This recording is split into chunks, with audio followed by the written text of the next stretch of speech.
Often burnout can feel such because maybe we're doing something deep down we don't really want to do or we don't really have the heart for. So it feels very difficult.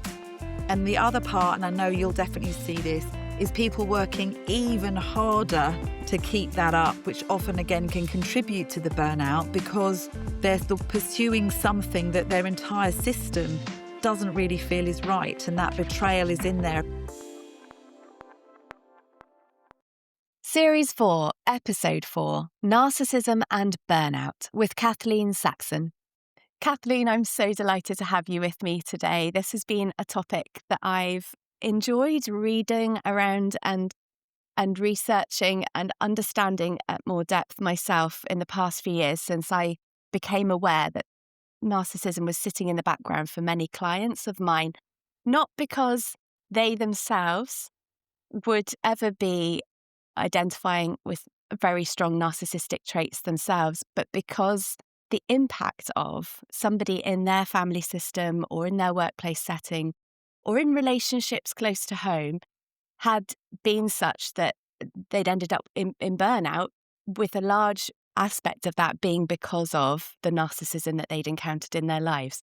And there are very few people that speak to this topic and that can speak to this topic at the depth that you do. So I'm absolutely thrilled to have you with me today. Thank you for so inviting me. It's an absolute pleasure to be on here, Jane. So thank you for asking me. I'm sure I will refer to your book, My Parents, the Peacock, several times during the conversation. One of the things I thought might be useful to start with was a stat that you shared in the book about the general population and how many people actually do have moderate to high narcissistic traits. And of course, it's a spectrum that all of us will have certain amounts of traits, but some very much more so than others. That's I wonder right. if you could begin by speaking a little bit to Of that. course. I think we're all interested in this topic because I think we probably all have a few little remnants and glimmers of narcissistic traits in whatever form that might show itself. So I think as a human race, we seem to be quite interested in this right now. Statistically, on actual narcissistic personality disorder, which is at the real far end of the disorder and therefore diagnosable through the DSM-5, we sort of say somewhere between, I think it's 0.5 and 6.2. I mean, that's quite a span, but they talk about that being diagnosable. But many people are operating subclinically. And what we mean by that is they've never been to have a psychiatric assessment as to what's going on for them. And what I think we've found, a number of us that have really studied this condition, we think that somewhere between 10 to 15% of the population are showing what we class as, personality or certainly traits. So we talk about it as traits, personality or personality disorder. That's the way that we would categorize it on a spectrum. And we think there's quite a large number of the population that are demonstrating, narcissistic personality. And I think that's the thing that has most been shocking us as we've been looking at it over the last 5 to 10 years specifically. It's overused, it's misunderstood in many, many ways. But when you are in the company of one, whether it's a parent, whether it's a partner, whether it's a principal, it's a boss, you begin to really know about it and it can begin to really wear you down, which I'm sure is where we'll talk about a little bit later with burnout. So I think, I feel very much as a psychotherapist, part of my job at the moment is to help educate anyone that comes to me as a client or people that I talk to in the corporate world about what it is and also what it isn't and what can we do about it, more importantly. The bit on your book that's at the very bottom on the front page that says hope and healing for childhood wounds, I loved that you included that because that for me says that there is something we can do about it. There absolutely is. Yeah. I think the heartbreaking thing, to get straight into it, if I might, is that as a therapist, and I know as doing therapy and coaching, our hope is that everything is fixable, workable on, etc. But at the moment, there is no medical or therapeutic evidence to suggest that narcissism is treatable at the disordered level. There's been some very beginnings of the last few months that maybe DBT could have some level of impact, but there's nothing yet quantifiable in that space.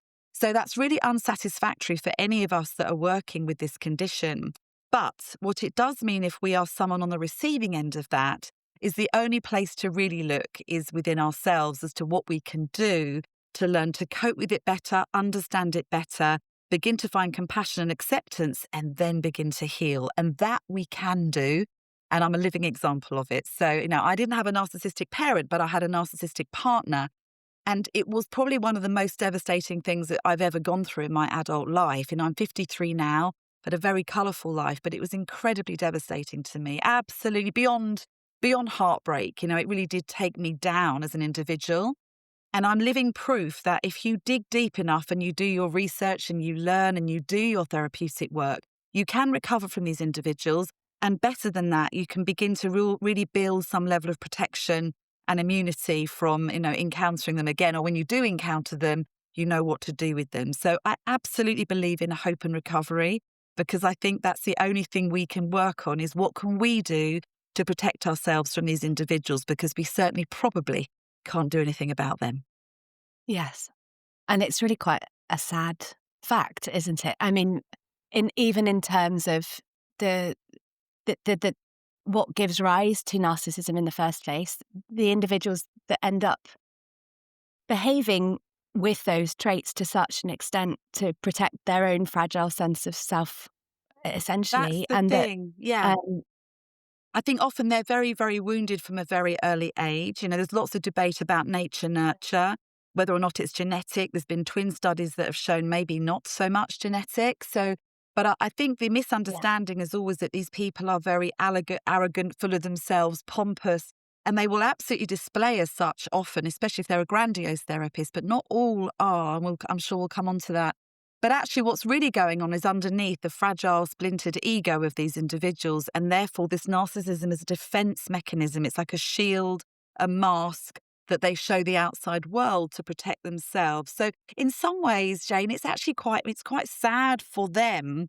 But the difficulty is our sympathy towards them. And especially if we're an empath, we can be drawn towards trying to help them or fix them or something like that is absolutely futile. And I think many of us get sort of caught up in that. And I think if they're a boss, there is something to do around what we can do in that space. If they are a partner, again, there's something around that space. What's difficult is when they're our parents, because in a family setting, it can be incredibly difficult to actually decide to either break away or very much boundary that individual, because they're our flesh and blood. Society will have a view about how you should treat your parents. Your parents will have a view about how you should treat them. And so I think the particular entanglement when it's a parent-child situation in my therapeutic practice has been the space where I have to do most work with the individuals to really help them work through it. yeah, absolutely, and not just the impact of the dynamic with that particular parent that is the narcissist, but it's very rare, of course, that both parents would be narcissists in a dynamic, and therefore it's one thing separating from or finding ways to cope with minimizing the impact of one person, but if there's another parent that comes with them, That's that right. that becomes all the more difficult.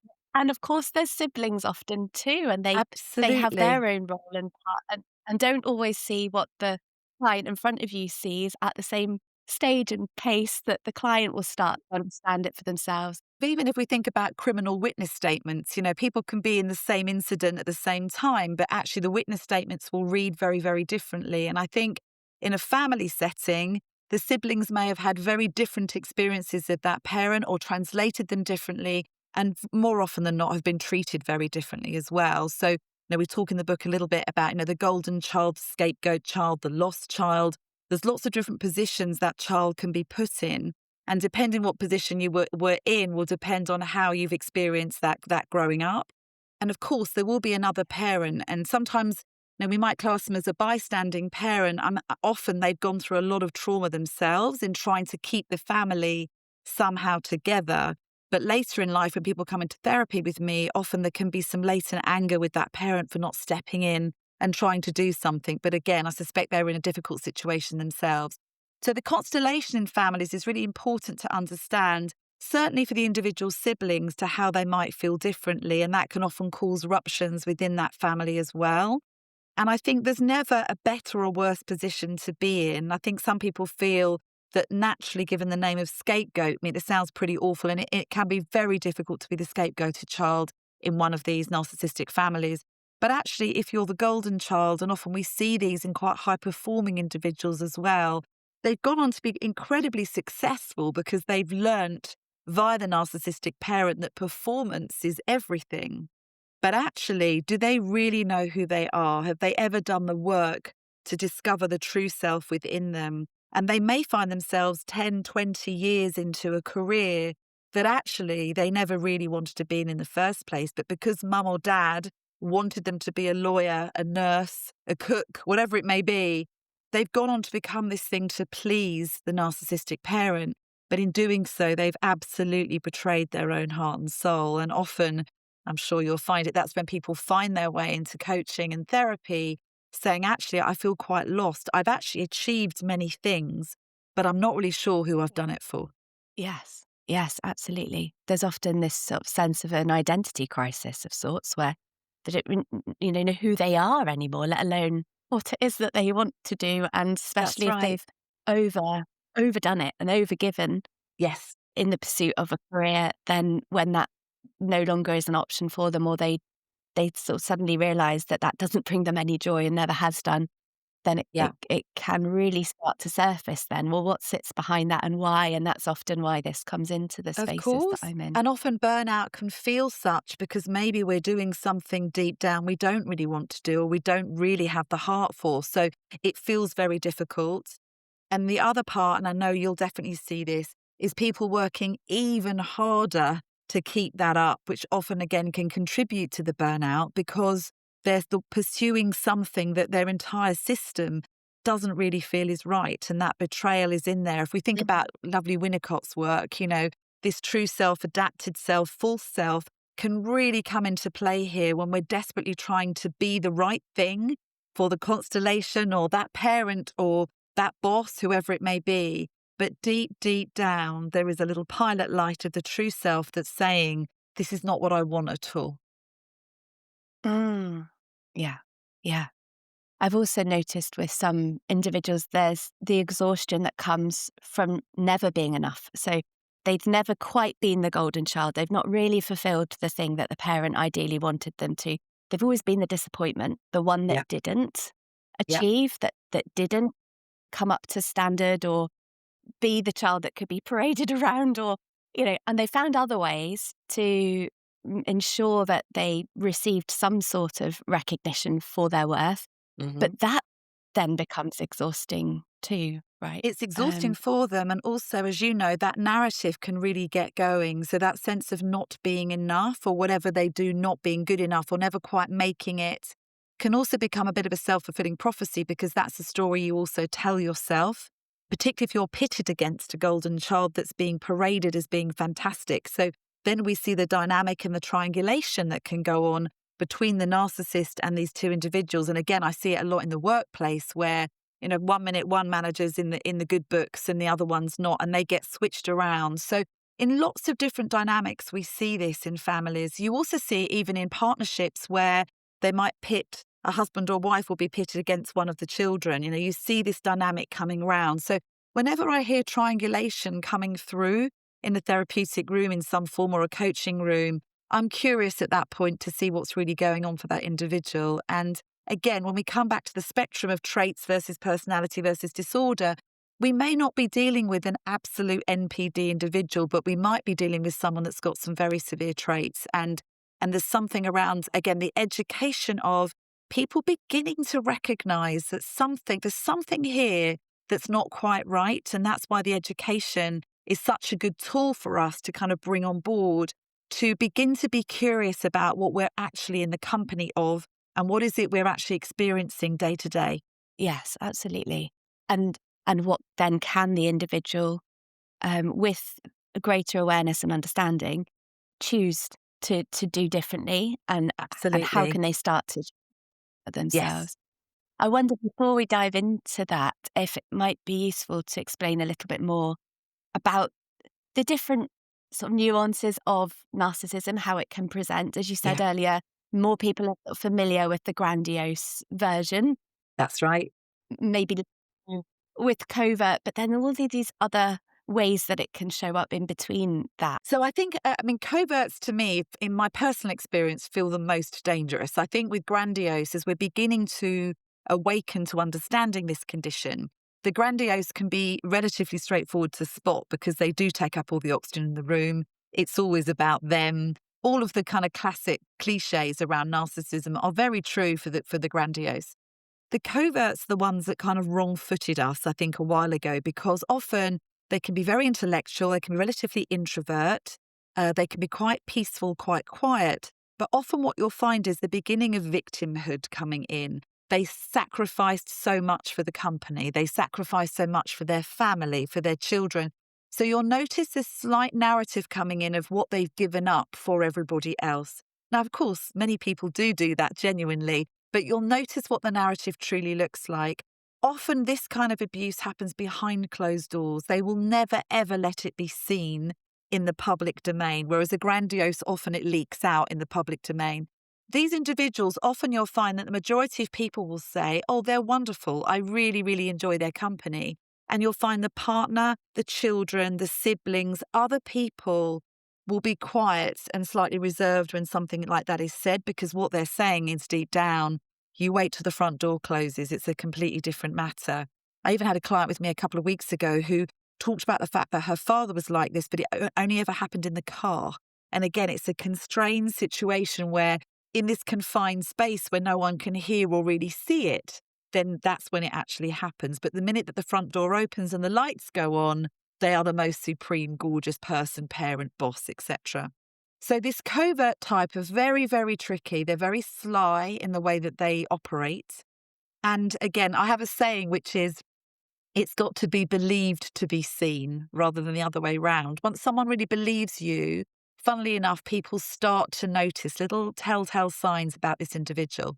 But there's many other types. There's the communal narcissists, are the ones that are always doing public events and organising stuff for everybody, but then they'll remind you about that later down the line. So nothing's ever for free. You get lots of different individuals that will have different ways of manipulating what they want to get out of other people. So those that do a lot of favours for people, but then will absolutely call them in at another time. So lots of different flavours. It'll operate in different ways. Again, you can read up about them. But the two biggest sort of diagnostics would be around grandiose and covert. Some people call it vulnerable narcissism, covert narcissism. For me, the same thing.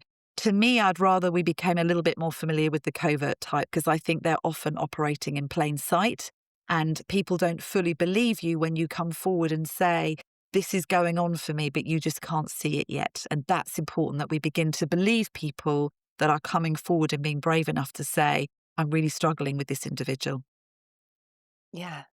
And I'm reminded when you say that about different people I've worked with and the difficulty they've had when they've had the revelation themselves that they've been dealing with a covert narcissist, and they've tried to broach it with somebody else in that system. And the person is in complete and utter denial. As you said, they've had different versions of experience, but That's right. nonetheless, there will be enough behaviours there that have been visible also to those other individuals, Yes. but they can't quite bear the thought that their parent Yeah. could fall in that category. Particularly in a family scenario, because I think the family are wired to keep the family held together. And actually, when someone comes forward and says there's something not right here, the reality is if we believe them and we see it all the way through, there is a risk of fracture in that family, or there's a risk that other stories start to come out as well. And what I've found in my own experience is that people are uncomfortable about things that they might quietly know, or they might have noticed some things going on. But if they really start to open up that sort of that cave, if you like, suddenly all of it becomes visible. And then the question is, what does that mean? What does that then mean as a family? And I think, it could mean a divorce. It could mean siblings not talking to each other anymore. It could mean a parent being, fully chastised or brought to some level of emotional justice. And I think the unknown of what that might mean is very uncomfortable. So we work hard to cover it back over again. And you'll often hear people say, well, just keep the peace, or you only have one family, or blood is thicker than water. And if you are the person that's struggling with this narcissist, it just isolates you further and further.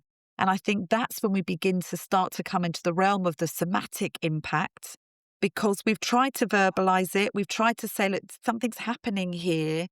And if people are, the willful blindness, if you like, of the family members or the board members or whatever, is incredibly painful and damaging. And so we begin to internalize that pain. And funnily enough, that's when we begin to get, we actually get physical symptoms of some form. So that's going on. Just to explain one other thing, why do the narcissists do all of this? we talk a lot about narcissistic supply, that actually the narcissist needs attention in some special way. And even if that attention is negative, it is still supply to them in some form. So even when they're having an argument with you, it's a level of supply. So people, again, misconstrue that narcissism is all about adulation towards that individual. And often it can be.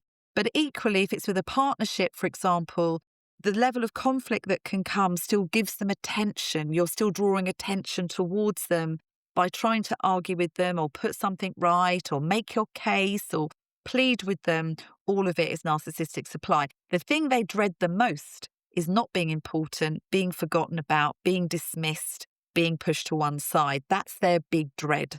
So they'll do anything other than have that happen to them. That's often just a thing I wanted to put in because it can be misconstrued. It's got to be positive attention. It doesn't always have to be. Yeah, that makes a lot of sense. And I'm thinking of another book that I'm sure you'll be familiar with, Will the Drama Ever End? You know, that idea that this drama that is continuous and individuals can feel as, and it maybe they've changed the way they're interacting with the narcissist, but they're actually still getting hooked into a game of some sort. And then that, like, as you've just articulated, isn't necessarily visible until somebody goes, oh, okay, I'm still feeding them. I'm just feeding them in a different way. Feeding them in a different way. And there's one other thing just to put here without overcomplicating it. You know, we talk about narcissism being on this triangle of the dark triad. And the dark triad, I think, is going to start coming into the fore, probably because of what's going on in politics and various other things. But on that triad, as you know, we've got Machiavellianism, and that often can show us real charm and charisma and persuasion. These people can lure us back in very easily. So Machiavellianism is there, narcissism is there, and then psychopathy. And of course, in the modern parlance, we think of a psychopath as, someone that's going to stab you on the underground. We've got this real vision of a psychopath being something very dark and evil, which it can be. But actually, psychopath behavior really is about cruelty, and it's about coldness. It's about having no backward glance for the collateral damage that you might have caused someone in the workplace, in the family, in a relationship. So it's the cut-offness, it's the coldness, it's the cruelty. That is the real sign of a psychopath. They don't necessarily have to have a weapon. Their weapon can be the silent treatment. It can be all sorts of things. But there's something about them having no regard for the impact it really has on you. And so I also say to my clients, just have a little check on that axis as well. And sometimes it's straight out narcissism, but sometimes there's some little flavors of some other things. And I think often those conversations lead us into the very beginning of what does recovery work look like in this space? Because the first part for me is always about acceptance. Can we even begin to conceive that we have been or we are in the company in some form of a narcissist? And I think we read about it and we think, well, maybe, but maybe that's not really what's going. Maybe they're just a bit difficult. Maybe it's me. Maybe the way we're interacting is not great. Maybe I've just got difficulty with that particular parent, that boss, that partner. When we actually look at the statistics and think, well, if it's 10 to 15% that have got a high level of difficult traits, we have a chance that we might be in the ensnare of one of these. And to me, there's a level of quietly accepting, I think I might be. That's the very beginning of our healing, because if we push it away and deny it, we never get going on the true healing operations. And so for me, it's, can we accept? I think regretfully, I might be in that situation. I might be in the company of someone who I think might have these traits. And therefore, if I am, where do I go from there?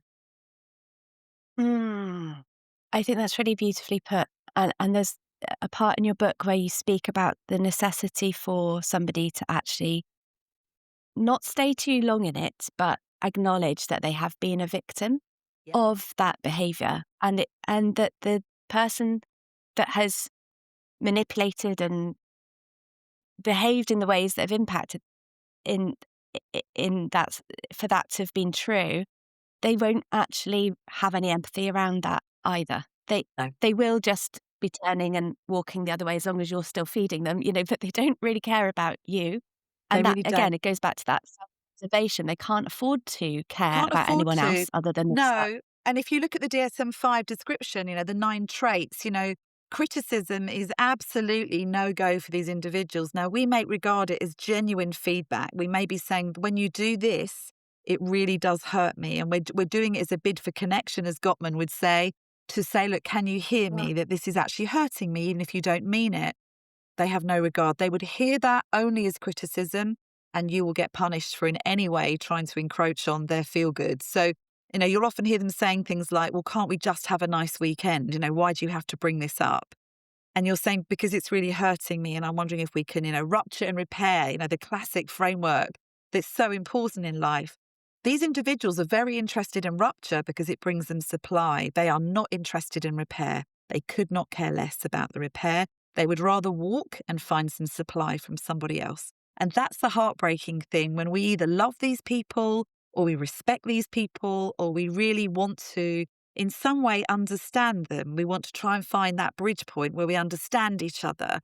And sadly, when they have no regard for wanting to understand, at that point, we realise that there is no way of finding that relationship. And it's interesting in families, again, I'm thinking about someone I was working with last week who has a very difficult father in this particular instance. But I had to remind him that, two people have to want to work on a relationship. And if only one of you do, it's an impossible task. You can come as far over that bridge as your little feet can carry you. But if the other person is shut down to that, it can't work. And that alone can be devastating for us when we are the one that so wants something to work. And even beginning to accept that they don't want to can be very heartbreaking. And that's where we do need support from people. And that's why I'm encouraging people, even if you don't have narcissism in your world directly, try and begin to understand what it's like for other people, because they really need your support in those moments. Yes. Yeah.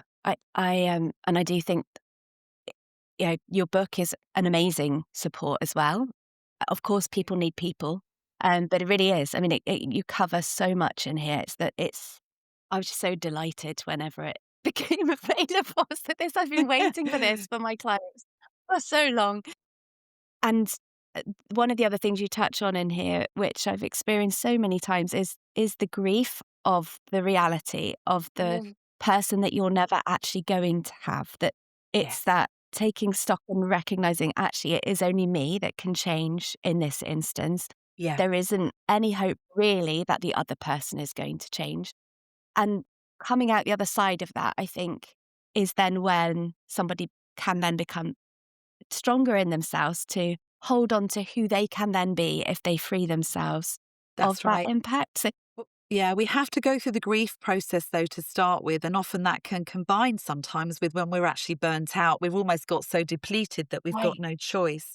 And there's something about sort of a sunk cost fallacy. I think that frame is very interesting in here. I know in my personal experience, it feels like you've gambled so much at the table of that relationship, that family, that whatever, that actually the idea that you would just gently have to walk away and accept that you're not going to get this wonderful construct that you've been planning for, hoping for, wishing for, whether it's a loving parent, whether it's a loving partner or family, the notion that you're not going to get that, all the promises often that they've made of how it's going to be, to have to deconstruct that picture, oh my goodness, is absolutely heartbreaking. And I think, again, that's when people need someone, if they can find them, just to, walk alongside them, to be able to say to them, I'm beginning to get a sense of what this must be really feeling like for you, to feel that I'm never going to get that thing that I really thought I was going to get, whatever frame that might look like. But often it can take us a long time, because we might feel that we've worked at that parental relationship for 20, 30, 40 years, or we may have been in a loving, hopeful relationship for 10, 20, we could have been married, could have had children with this individual. And we're currently contemplating deconstructing all of that. I mean, the grief is unbelievable, and we have to treat it like a grief process. We will go through those 5 stages of grief. And as a coach, as a therapist, we've got to sit with those people while they're going through it. This is why I wrote the book, because I obviously know a lot of amazing therapists that are very, very qualified in so many different spaces. But I really couldn't find anybody that could sit with me when I was going through. They just didn't get it. There was a lot of moving on, accept what's happened, you're better than this, lots of lovely platitudes. I didn't need that. I needed someone to sit with me and say, I'm really listening to what you're really feeling at the moment. And I trust that you will move forward as you get ready to, but you need to stay where you are for a bit. Like with grief, if someone lost a parent, a partner, we would never dream of rushing them through getting over that. We would allow them to begin to come to terms with what this was really about for them. And I think that's often misunderstood in this particular space. And also being able to voice how they really, really feel about it. I know for me, I'm a relatively gentle person, but I had incredible rage. I had rage for how could they have done this? How did they get away with it? Why did nobody stand up for me? Why did no one come in and tell the person off? And I think whatever frame we're in, particularly the siblings in a family, why is it they're not standing up for me either, as an example? So it can be very lonely, very isolating. And the one thing I have found of all the things I work in, trauma and addiction and lots of spaces as a therapist, validation from others is really important in this space. To genuinely find other people that you don't have to explain it all to. They just get it. They get the language, they understand without you having to go over it of what this really feels like and why we don't yet have a proper full NA version of AA, if you like, as in a narcissistic abuse. Yeah. I think we have to have it. I'm sure if I can get to it myself, I will. But I found when I have met other people that have come through and come out the other end of it, as I have, oh my God, it's the most, you feel so utterly held and cared for. And I think the more that we can offer that to people when we've come out the other end, the better. Validation is so important.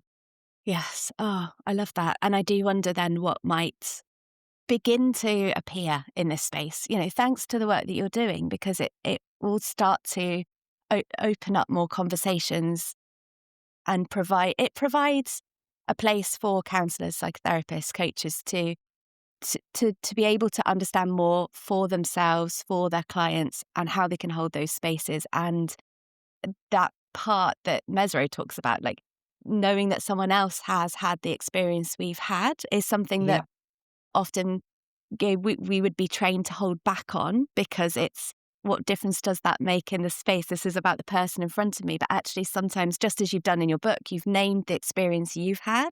That helps the person in front of you to say, oh, I'm safe here. She gets it. She'll see me. She won't just discount it like everybody else I've shared it with, my suspicions of. It does challenge the traditional therapeutic frame, the blank screen, all of which I believe in. And I think that as a practicing therapist is often the way that I will work. But yes, I agree with you, Jane. I think in this instance, to step forward a little when appropriate and say, I will self-disclose to a point to help you feel settled that I do really get it. And, we see it in sponsorship within the AA and things like that. People seeing other people that have genuinely felt it and really understand it come through. That to me is healing in its own right. And I think that's important. Thank you so much for your time today. Honestly, it's been such a pleasure. I could speak to you for hours and hours and hours, Kathleen. Thank you. And I'll look forward to hopefully crossing paths at some other stage in the future. I'm sure we will. But thank you for all of your work, Jane, as well. It's so important. Thank you for listening to Burnout to Brilliance. I hope today's conversation offered you insight, comfort, or a spark of inspiration to carry into your week. If you enjoyed the episode, please do take a moment to follow the podcast. Share it with someone who might benefit, write a review, and connect with me, Jane Morris, MCC, and Balanceology over on LinkedIn or at balanceology.uk, where you'll find more tools, training, and community support. Remember, burnout isn't the end of your story. It's an invitation to rewrite it. Until next time, sending you my warmest wishes. Please do stay connected. And together, let's keep creating the communities of care that have the real power to help us collectively move from burnout to brilliance.